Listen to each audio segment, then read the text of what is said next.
کرتا ہوں حضور پاک صلی اللہ علیہ وسلم کی رحمت للعالمین کی. مجھے کبھی کبھار غم بھی ہوتا ہے، اس بات کا دکھ بھی ہوتا ہے کہ ہم جس زمانے میں جی رہے ہیں آج بھی اس رسول پر ظلم کیا جا رہا ہے. اس رسول پروردگار، رسول رحمت للعالمین حضور پاک صلی اللہ تعالیٰ علیہ وسلم جو اپنی زندگی پاک میں بھی مشقتیں اٹھاتے رہے، جس رسول کو طائف والوں نے پتھر مارے تھے یا حضور اکرم صلی اللہ علیہ وسلم پر مشقتیں ڈھائی تھیں، اس رسول پاک کو 1400 سال گزرنے کے بعد آج بھی ہندوستان کی سرزمین سے گالیوں کی بوچھار ہو رہی ہے، آج بھی ظلم کیا جا رہا ہے.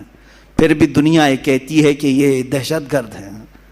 آج تم نے جتنی گالیاں میرے نبی کو دیں، میں سمجھتا ہوں کسی بھی دھرم کی مقدس شخصیت کو اتنی باتیں نہیں کہی گئی ہوں گی، کسی بھی نہیں. مجھے بتاؤ یہودیوں کی جو مقدس شخصیات ہے ان سے کون چھیڑ چھاڑ کرتا ہے؟ نہ ہم نے آج تک گالی دی، دوسرے بھی نہیں. عیسائی اور یہودی لڑتے رہتے تھے، الگ بات ہے. عیسائی جن کو مقدس مانتے ہیں ان کو کون گالیاں دیتا ہے؟ پلس ہندو جن کو مقدس مانتے ہیں ہم کہاں انہیں گالیاں دیتے ہیں؟ لیکن ایک مظلوم شخصیت ہے رسول مختار صلی اللہ علیہ وسلم کی، آج بھی دنیا اپنے نشانے پر رکھی ہوئی ہے. کارٹون بنانا ہے انہیں کوئی دوسرا نہیں ملتا، رسول کی ذات ملتی ہے. انہیں مسخرہ کرنا ہے، جوک بنانا ہے، حضور کی ذات ملتی ہے. انہیں گالیاں بھپکیاں دینا ہے، حضور کی ذات ملتی ہے. آج کتنے کمزور ہو گئے یہ کروڑوں مسلمان، کتنے کمزور ہو گئے کروڑوں مسلمان. وہ عروہ بن مسعود کی بات مجھے یاد آتی ہے جس کو قاصد بنا کر کے لوگوں نے بھیجا تھا کہ جاؤ دیکھاؤ محمد نے کتنی طاقت جمع کی. عروہ بن مسعود یہ قاصد بن کر کے آئے تھے دشمنوں کی طرف سے، اور حضور صلی اللہ علیہ وسلم کی طاقت دیکھنے آئے تھے کہ یہ للکارتے ہیں قیصر و کسریٰ کو بھی، سپر پاور کو بھی. ہے کتنی ان کے پاس طاقت؟ کیا دیکھا تھا انہوں نے؟ کیا دیکھا تھا؟ جنگی ہتھیار دیکھا تھا حضور کے ساتھ؟ صحابہ کے ساتھ بہت بڑے ہتھیار دیکھے تھے؟ نہیں. بلکہ وہ کہتے ہیں میں نے دیکھا مغرب کی اذان ہوئی، محمد صلی اللہ علیہ وسلم وضو کے لیے نکلے ہیں، وضو کا پانی لایا گیا، وضو جیسی کرنے لگے صحابہ ارد گرد ایسے جمع ہو گئے اتنی بڑی تعداد میں. وہ محمد صلی اللہ علیہ وسلم وضو کے لیے ہاتھ دھوتے ہیں، کلی کرتے ہیں، ناک میں پانی چڑھاتے ہیں، چہرہ دھوتے ہیں. وہ عروہ بن مسعود دور کھڑے ہو کر دیکھ رہے ہیں اور کہتے ہیں میں نے دیکھا حضور کے جتنے صحابہ ہیں وہ کوئی اپنا دامن سامنے کیا ہے، کوئی ہاتھ سامنے کیا ہے، حضور کے چہرے کے پانی کو سب اپنے ہاتھوں میں لیتے ہیں، کوئی اپنے دامن پہ لیتا ہے. ایک قطرہ بھی حضور کے وضو کا نیچے گرنے نہیں دیا صحابہ نے. یا تو اپنے دامن پر لیا یا ہاتھوں پر لیا اور چہرے پر مل لیا. جو پانی جس کو زیادہ ملا وہ اپنا پی لیا. حضور پاک صلی اللہ علیہ وسلم کا لعاب پاک بھی اگر کلی میں نکلا ہے صحابہ نے پی لیا. اور انہوں کی ایک فوج دیکھا ہے، ان کی تعظیم ایسے کرتے ہیں، قیصر و کسریٰ کے دربار میں بھی میں نے ایسی تعظیم نہیں دیکھا.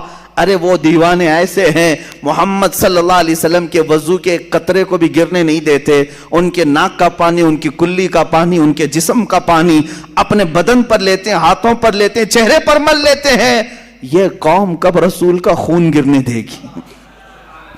وہ قوم جو وضو کے قطرے کو گرنے نہیں دیتی وہ خون کا قطرہ کہاں سے گرنے دے گی؟ اس لیے چھوڑ دو میرے عزیزو. دنیا کی طاقتیں اگر ان کے اندر ہلچل مچی ہے اور ان کے اندر لرزہ طاری ہوا تھا تو صرف صحابہ کی یہ دیوانگی کو دیکھ کر، میرے آقا پر وارفتگی کو دیکھ کر کہ یہ ایسے ہیں، یہ جان دینے سے بھی کتراتے نہیں ہیں، اس لیے اس قوم سے لڑنے کا چھوڑ دو. قیصر و کسریٰ جیسے بڑے سپر پاور ڈر گئے تھے تو صرف صحابہ کی اس وارفتگی کو دیکھ کر کہ یہ حضور کے وضو کا قطرہ گرنے نہیں دیتے. اور آج دنیا اگر تم سے نہیں ڈر رہی ہے تو اس لیے کہ یہ اب اپنے نبی کی حرمت کو، عزت کو کبھی خاطر میں نہیں لاتے، خاطر میں نہیں لاتے. کچھ بھی کرو اپنے رسول کے لیے یہ جھیل لیتے ہیں، برداشت کر لیتے ہیں، اس لیے ان کو خوب گالیاں دو، ان کو مارو، کچھ نہیں ہونا ہے. آج اگر تمہارے اندر جذبہ وہی ہوتا جو صحابہ نے اپنے رسول پاک صلی اللہ علیہ وسلم کے لیے پیش کیا. عزیزان گرامی، وہ صحابہ کا جذبہ یہی تھا جو جنگوں میں بھی سفر میں بھی، حضر میں بھی، حتیٰ کہ وہ نمازوں میں بھی تک حضور پاک کے دیدار کو عبادت کا عین سمجھتے تھے. حضور کی پیروی، حضور کی اطاعت، ان کی دلجوئی کو عبادت سمجھتے تھے اور حقیقت ہے. اور آج ہم نے جو یہ دوریاں اختیار کی ہیں، یہی ایک اصل مقصد ہے، اصل سبب ہے، یہی ایک اصل وجہ ہے جو ہمارے اوپر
چشم کریمانہ اتنا تو کرم کرنا، اے چشم کریمانہ